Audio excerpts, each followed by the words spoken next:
Gift from God.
Maaliif barbaadu sajirata warra du'an keessa inni akkuma jedhe ka'eera dhiigee waan jabaasa du'aatti duule kan mo'ate kan jedhamuun goota satti jabaate humna san caalle injifate Golgoota.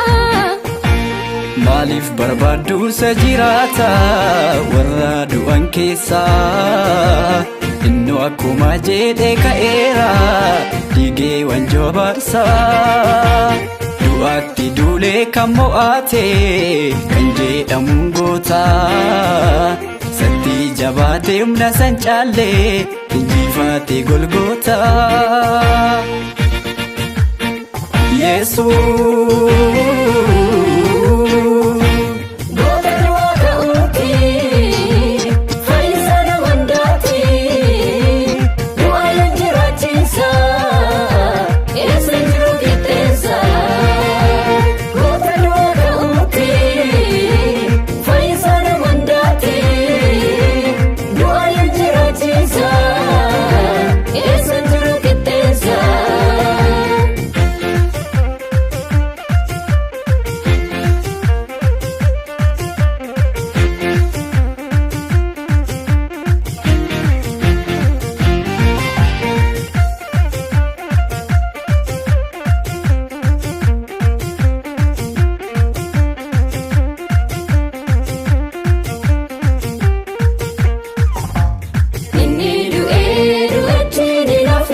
gootaati furee nuuf kenname dhiigee du'aa ka'eera jiru awwaalliin mo'ame misiraachoo dhageenyeerra kunoo ifaara karaa Yesuus arganneerra jiraachuuf isarra.